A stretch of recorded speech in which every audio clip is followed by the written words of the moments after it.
നബിദിനം വഹാബികൾക്ക് ഇബ്ലീസ് അയച്ച കത്ത് പുറത്തായി. സമീപകാലത്ത് സോഷ്യൽ മീഡിയയിൽ ഏറെ പ്രചരിക്കുന്ന ഒരു കത്ത്.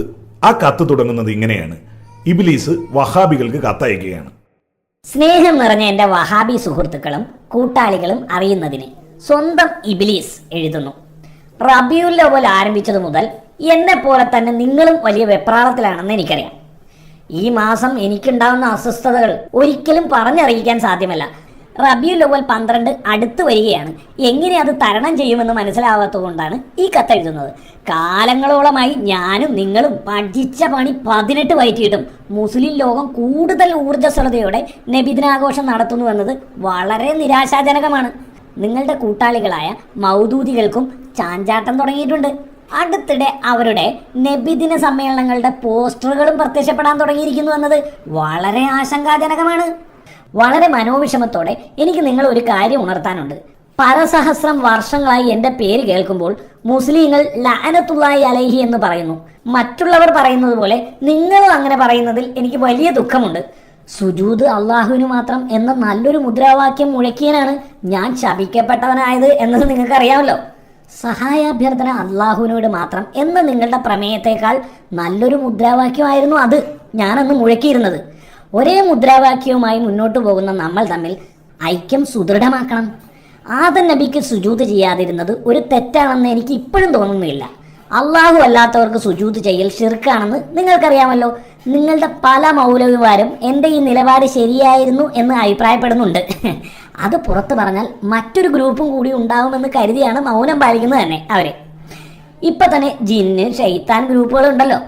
അള്ളാഹുവും പ്രവാചകനും പറഞ്ഞിട്ടും നിങ്ങൾ മഹാന്മാരെ ആദരിക്കാത്തതും അംഗീകരിക്കാത്തതും സഹായാഭ്യർത്ഥന നടത്താത്തതും ഒക്കെ ശിർക്ക് പറയുന്നിട്ടല്ലേ? ചുരുക്കി പറഞ്ഞാൽ നമ്മൾ രണ്ടുപേരുടെയും നിലപാട് ഒന്ന് തന്നെയാണ്. നിങ്ങൾ ചിലപ്പോൾ പറഞ്ഞേക്കാം ആദം നബിയെ ആദരിക്കാതിരുന്നത് എൻ്റെ അഹങ്കാരം കൊണ്ടാണെന്ന്. എനിക്ക് അഹങ്കാരമുണ്ട്, ശരി തന്നെ. പക്ഷേ നിങ്ങളുടെ കാര്യമോ? മദ്ഹബിന്റെ ഇമാമുകളെയും നിങ്ങൾ അംഗീകരിക്കാത്തത് അവരെക്കാൾ വിവരം നിങ്ങൾക്കാണെന്ന അഹങ്കാരം കൊണ്ടല്ലേ?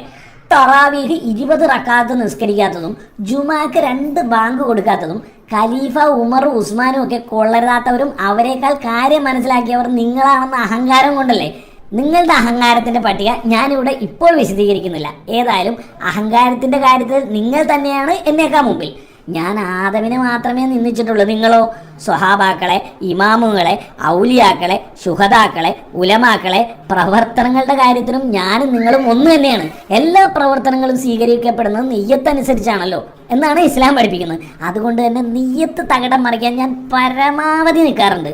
നോമ്പിനും നിസ്കാരത്തിനും ഒളുവിനും ഒന്നും തന്നെ നിയ്യത്ത് വേണ്ട എന്ന് നിങ്ങൾ പഠിപ്പിക്കുന്നത് കൊണ്ട് എനിക്കും ബുദ്ധിമുട്ടില്ലാതെ തന്നെ ആരാധനകൾ അസാധുവാക്കാൻ കഴിയുന്നുണ്ട്.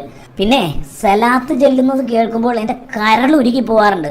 സലാത്തിന്റെ കാര്യത്തിൽ എന്നേക്കാൾ തന്ത്രപരമായാണ് നിങ്ങൾ ഇടപെടുന്നതെന്ന് പറയാതെ വയ്യ. സലാത്ത് ഹൽക്കയും ദിക്ർ ഹൽക്കയും ബിദ്അത്താണെന്ന് പറഞ്ഞ് മുസ്ലിങ്ങളെ പിന്തിരിപ്പിക്കുന്ന നിങ്ങളോട് എനിക്കുള്ള കടപ്പാട് പറഞ്ഞറിയിക്കാൻ കഴിയാത്തതാണ്. പിന്നെ കൂട്ടമായിരുന്നു സലാത്ത് ചൊല്ലുന്നതിനെ വിമർശിക്കുന്ന നിങ്ങൾ ഒറ്റയ്ക്കിരുന്നും സലാത്ത് ചൊല്ലാറില്ല എന്നത് എന്നെ വളരെ സന്തോഷിപ്പിക്കാറുണ്ട്. അതുപോലെ വളരെ പ്രതിഫലമുള്ള റമളാന്റെ രാവുകളിൽ 11 റക്അത്തിനേക്കാൾ കൂടുതൽ നിസ്കരിച്ചാൽ നരകത്തിലായി പോകുമെന്ന് പറഞ്ഞ് മുസ്ലിങ്ങളെ പിന്തിരിപ്പിക്കുന്ന നിങ്ങളെ ഞാൻ എങ്ങനെയാണ് അഭിനന്ദിക്കേണ്ടത്?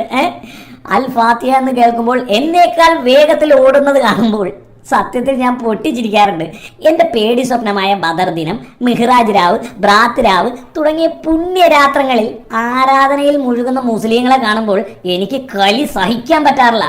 എങ്കിലും ഈ ദിനങ്ങൾക്കൊന്നും പ്രാധാന്യമില്ലെന്ന് പറഞ്ഞ് സുന്നത്ത് നോമ്പുകളും ഇബാദത്തുകളും മുടക്കുന്ന നിങ്ങളോട് ഞാൻ എന്നും കടപ്പെട്ടവനായിരിക്കും. ഇത്രയും ഞാൻ എഴുതിയത് ഒരേ നിലപാടും ആശയവുമുള്ള നമ്മൾ ഐക്യപ്പെടണം എന്ന് പറയാൻ വേണ്ടിയാണ്. ഇപ്പൊ കണ്ടില്ലേ, ഏക സിവിൽ കോഡ് വിഷയത്തിലേക്ക് പലരും ഒന്നിക്കുന്ന ഈ ഘട്ടത്തിൽ നമ്മുടെ വിഷയത്തിൽ നമ്മൾ ഒന്നിക്കണം. മൗദൂദികളെയും തബ്ലീഗുകാരെയും കൂടെ കൂട്ടി നമുക്കൊരു മുന്നണി ഉണ്ടാക്കുന്ന കാര്യം കൂടി ആലോചിക്കണം. ഐക്യത്തിന് തയ്യാറുള്ള എല്ലാ സങ്കരവർഗങ്ങളെയും നമുക്ക് ഒന്നിച്ചു കൂട്ടണം. പിന്നെ മുന്നണിയായി കഴിഞ്ഞ് എപ്പോഴും എൻ്റെ കൂടെ തന്നെ നിങ്ങൾ വേണം, അത് ഞാൻ പറഞ്ഞേക്കാം. മഹിശറയിലെത്തിയാൽ മനുഷ്യരൊക്കെ സഹായം തേടി പ്രവാചകന്മാരുടെ പുറകെ പോകും.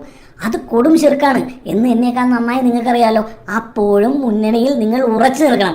നിങ്ങളെ എത്തിക്കേണ്ടടുത്ത് എത്തിക്കുന്ന കാര്യം ഞാൻ ഏറ്റു.